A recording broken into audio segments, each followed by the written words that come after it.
ఓం మహాగణాధిపతయే నమః. ఓం గురుభ్యో నమః. ఓం శ్రీమాత్రే నమః.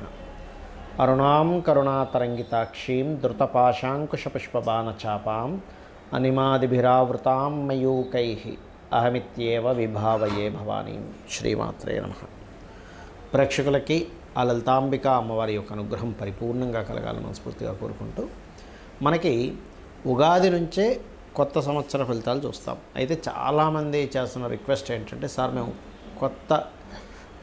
కొత్త సంవత్సరంలో ఏదైతే ప్లానింగ్ ఉంటుందో మేము ఈ సంవత్సరం అసలు ఏమేం చేయాలి, వేటికి బలం ఉంది, వేటికి బలం లేదు, గృహయోగానికి అనుకోండి, లేనట్లయితే వివాహానికి అనుకోండి, ఇన్వెస్ట్మెంట్స్కి అనుకోండి, అసలు గోచారంలో వాటి యొక్క బలాబలాలు ఎలా ఉన్నాయని తెలుసుకుందాం అనుకుంటున్నాం. బికాజ్ ఆఫ్ మాకు కొత్త సంవత్సరం అనేటువంటిది మీరు అన్నట్టుగా ఉగాది అయినప్పటికీ కూడా జనవరి నుంచి మనం మామూలుగా ఆంగ్ల సంవత్సరం చూసుకుంటాం కదా క్యాలెండర్లో అనేటువంటి విషయాలు అందరూ రిక్వెస్ట్ చేయడం వల్ల ఈ సంవత్సరం అనేటువంటి చెప్పడం జరుగుతుంది. బట్ మనది మాత్రం ఉగాదే, గుర్తుపెట్టుకోండి. అయితే ఇక్కడ గ్రహస్థితులు ఏ విధంగా ఉన్నాయి, ఎందుకంటే మనకి ఎప్పుడూ కూడా ఉగాది సంబంధించినవి చెప్పినా, లేకపోతే కొత్త సంవత్సరం మనకి తెలుగు సంవత్సరమైనా ఆంగ్ల సంవత్సరమైనా సరే ఒకటే రూల్ ఏంటంటే, మేజర్ ప్లానెట్స్ ఎప్పుడైనా సంవత్సర ఫలితాలు చెప్పేటప్పుడు జీవుడైనటువంటి గురువు, కర్మకారకుడైన శని, కాలానికి మోక్షానికి కారకులైన రాహుకేతువులు సంవత్సర ఫలితాలు ఎక్కువ ప్రాధాన్యం చూపిస్తారు. మిగతా అంతా కూడా నెల ఫలితాల్లో, పక్ష ఫలితాల్లో వస్తాయి. అయితే ఇక్కడ కనుక మనం చూసుకున్నట్లయితే గురువు మిథున రాశిలో ఉంటూ మీకు 6వ నెల నుంచి కర్కాటక రాశిలోకి వెళ్తున్నాడు, జీవకారకుడు గురువు. ఇక మనకి మీనరాశిలో శని భగవానుడు ఉన్నాడు. ఈ యొక్క శని భగవానుడు 26/7/2026 నుంచి వక్రిస్తున్నాడు. మీనంలో ఉన్న శని వక్రిస్తాడు. ఇక రాహువు, కేతువు డిసెంబర్ మాసం వరకు కుంభ రాశిలో రాహువు, సింహరాశిలో కేతువు ఉంటూ, వారు దాని తర్వాత డిసెంబర్ నుంచి కర్కాటకంలోకి కేతువు, మనకి మకరంలోకి రాహు వస్తున్నాడు.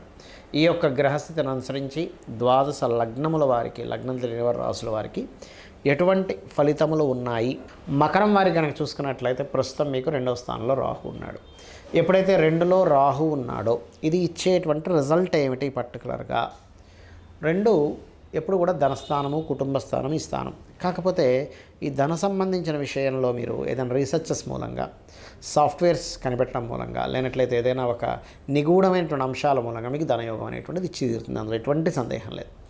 అలాగే మరొక విషయం ఏంటంటే, ఇక్కడ గమనించుకున్నట్లయితే ఈ యొక్క మకరం వారికి 2వ స్థానంలో ఎప్పుడైతే రాహు ఉన్నాడో, మీరు ఎంత దుర్గాదేవి యొక్క ఆరాధన చేసుకుంటుంటే అంత చక్కగా మీకు ఈ యొక్క రాహు యొక్క ప్రభావం పాజిటివ్గా ఉండడము, మరియు మీరు నవగ్రహాల్లో రాహుగ్రహం దగ్గర, కేతుగ్రహం దగ్గర, శనిగ్రహం దగ్గర దీపారాధన కనుక చేసుకున్నట్లయితే రావాల్సిన ధనం కూడా రావడం.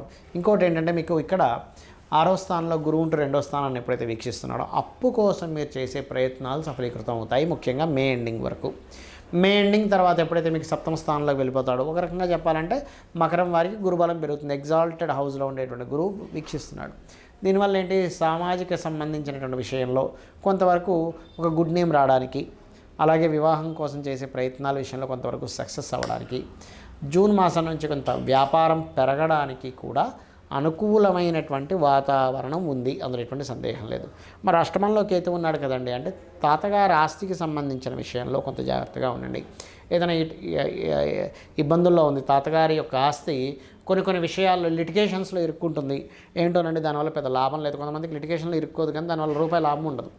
అలాంటప్పుడు మీరు చేయవలసినటువంటి ముఖ్యమైనటువంటి పని ఏమిటి అని చెప్పి చూసుకున్నట్లయితే, మీరు ప్రధానంగా గుర్తుపెట్టుకోండి, ఇక్కడ మీరు ఎప్పుడైతే 8వ స్థానంలో కేతు ఉంటున్నాడో వారాహి అమ్మవారి యొక్క ఆరాధన, మరియు గణపతి యొక్క ఆరాధన, సూర్య నమస్కారాలు కనుక చేసుకున్నట్లయితే అన్ఎక్స్పెక్టెడ్ థింగ్స్ ఏవైతే ఉంటాయో ఈ సంవత్సరం మీకు కలగకుండా, చిన్న దాంట్లో పోతుంది, ఒక పెద్ద యాక్సిడెంట్ అవ్వాలి, చిన్న రాయేదో తగులుతుంది కాలికి, లేకపోతే ఎవరో చిన్న పిల్లవాడి సైకిల్ మీద వచ్చి ఇలా గుద్దినట్టుగా అవుతుంది, దానివల్ల పెద్ద నష్టం ఉండదు. అంటే మీరు చేయడం ద్వారా ఖచ్చితంగా మీకు దీని ద్వారా బాగుంటుంది.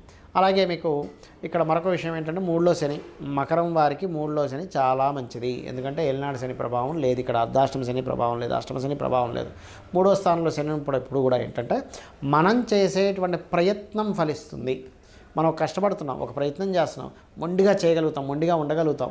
ఎలాంటి సిచ్యువేషన్స్ వచ్చినా సరే ఒక తెలియని ఒక మొండితనం మనలో ఉండిపోతుంది మకరం వారికి. అది ఒక రకంగా మంచిదే కదా. మరి ఇక్కడ మీరు ఈ 3లో ఉన్న శని కాబట్టి శని గురించి మీరేం టెన్షన్ పడాల్సిన అవసరం లేదు. కాకపోతే వక్రించినప్పుడు మాత్రం 26 జూలై నుంచి ఆల్మోస్ట్ వక్రించి శని ముందు 2లోకి వస్తున్నప్పుడు మాత్రం కాస్త నూనె ఎక్కువగా దానంగా ఇస్తుండండి. ఎవరికి మనీ ఇవ్వకండి. మధ్యవర్తిత్వంగా ఉండేటువంటి విషయాలు జూలై 26వ తేదీ నుంచి ఒక 4.5 నెలలు మాత్రం అటువంటి వాటి జోలికి మాత్రం వెళ్ళకండి దయచేసి. ఇక మీరు నిత్యము చేయవలసిన దేవతారాధన లలిత అమ్మవారి యొక్క ఆరాధన చేయండి. మరియు అదేవిధంగా మీరు ఓం కామేశ్వర ముఖాలోక కల్పిత శ్రీ గణేశ్వర అనేటువంటి నామం చేసుకోండి. అన్ని విధాలా బాగుంటుంది. అంటే మనం జాతకం చూపించుకున్నప్పుడు అసలు ముఖ్యంగా చూసుకోవాల్సింది ఏమిటంటే టైమింగ్. అసలు మీరు ఏ సమయంలో మీ లైఫ్లో మెయిన్ టర్నింగ్ పాయింట్స్ ఏవైతే ఉంటాయో వాటి గురించి తీసుకోవాల్సిన నిర్ణయాలన్నీ కూడా చాలా స్పష్టంగా జ్యోతిషశాస్త్రంలో చెప్పబడుతుంది. దీనికి మరి ఏమిటి ప్రామాణికం అంటే ఒక జాతకం తీసుకున్నప్పుడు పాస్ట్ జరిగినటువంటివి కొన్ని చెప్తాం, వాళ్ళ ఇంట్లో వాళ్ళ గురించి చెప్తాం. ఎందుకంటే అప్పటి వరకు ఆ వ్యక్తిని చూడలేదు, వాళ్ళ ఇంట్లో వాళ్ళ గురించి తెలియదు, కానీ ఎలా చెప్తారంటే దాన్ని జ్యోతిషశాస్త్రం అంటారు. అయితే మరి ఏమేమి కావాలి మనకి ఇక్కడ ఒక జాతకం చూసి చెప్పడానికి?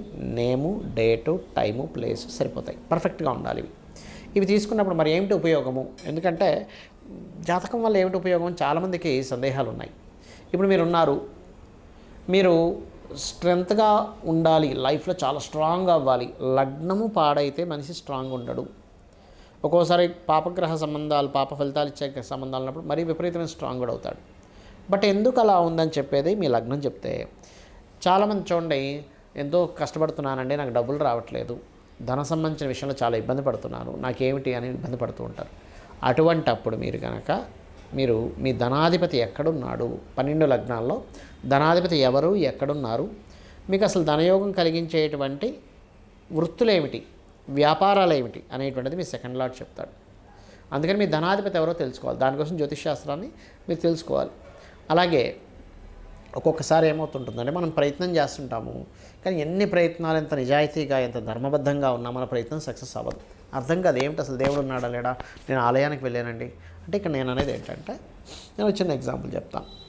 మీకు ఒక క్యాండిల్ వెలుగుతుంది, ఆ క్యాండిల్లో వెలిపెట్టారు, కాలుతుంది. దేవుడు ఉన్నాడా లేడా, నాకు కాలడం ఏమిటి అంటే దాని ధర్మం అది చేస్తూ ఉంటుంది. అగ్ని యొక్క ధర్మాన్ని అగ్ని పాటిస్తూ ఉంటుంది.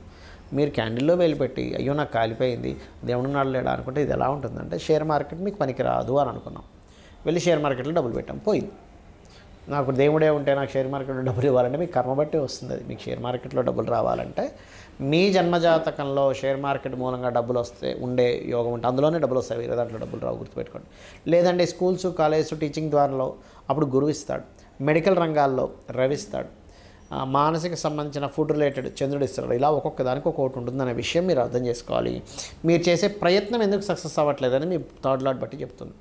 అలాగే మీరు ఏ డైరెక్షన్లో ఉండే గృహం మీరు కొనుగోలు చేసుకుంటే మంచిది. ఎందుకంటే అన్ని దిశలు మంచివే, ఏ దిశ చెడ్డదనేటువంటిది లేదు. అలా చెడ్డదైతే పడమర దక్షిణమే చెడ్డదైతే మరి ఆ పరమాత్మ పడమర దక్షిణమే సృష్టించకూడదు, 2 దిశలే సృష్టించాలి. తూర్పు ఉత్తరమే సృష్టించాలి, పడమర దక్షిణం సృష్టించకూడదు, గుర్తుపెట్టుకోండి.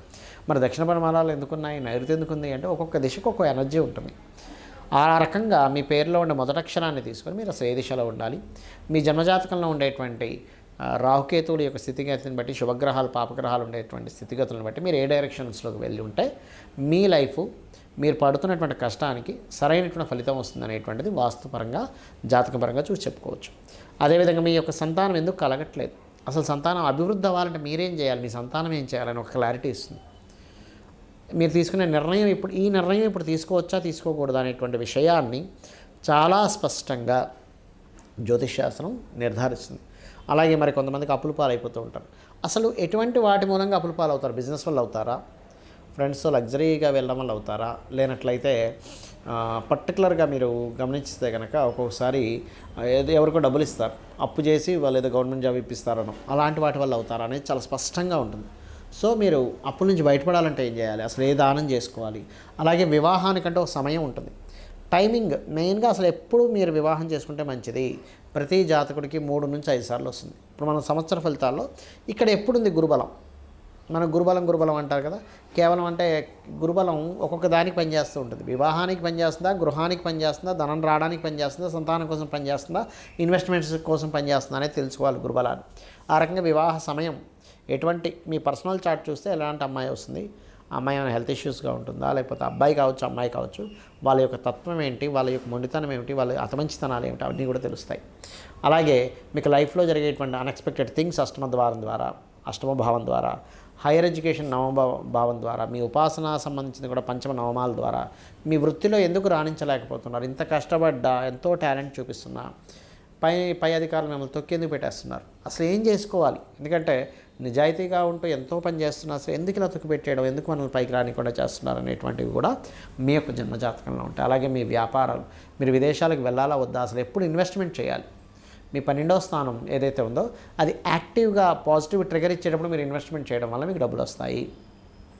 అది నెగిటివ్ ట్రిగర్ ఇస్తుంది, నిమిత్తాలన్నీ కొంచెం డిఫరెంట్గా కనిపిస్తున్నాయి. అప్పుడు ఏమవుతుంది, మీరు చేసే ప్రతి రూపాయి కూడా అది డెడ్ ఇన్వెస్ట్మెంట్ అవుతుంది, దానివల్ల మీకు రూపాయి కూడా రాదు, గుర్తుపెట్టుకోండి. అది దాన్ని డెడ్ ఇన్వెస్ట్మెంట్ అంటారు.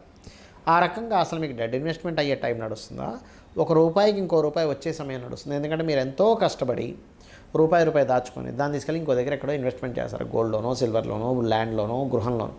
ఆ సమయంలో అదేమవుతుందంటే ఏమిటంటే ల్యాండ్లో మంచిదే కదా అంటే అందుకోసం మీరు ఫ్రాడ్ ల్యాండ్ కొనుక్కోవచ్చు, లేదా గొడవలు జరిగేటువంటి సంబంధించిన ల్యాండ్ తీసుకోవచ్చు, చెప్పలేం కదా. కాబట్టి ఈ యొక్క అంశంలో మీరు ముఖ్యంగా జ్యోతిష్శాస్త్రపరంగా ఇవి తెలుసుకొని మీరు కనుక అడుగు వేసినట్లయితే మీ కష్టానికి తగ్గ ఫలితము, అమ్మవారి అనుగ్రహం, మీరు ఎటువంటి పని చేస్తున్నా అమ్మవారిని తలుచుకొని మీరు పనిని ప్రారంభించండి, ఆ మహాగణపతిని తలుచుకొని ప్రారంభించండి.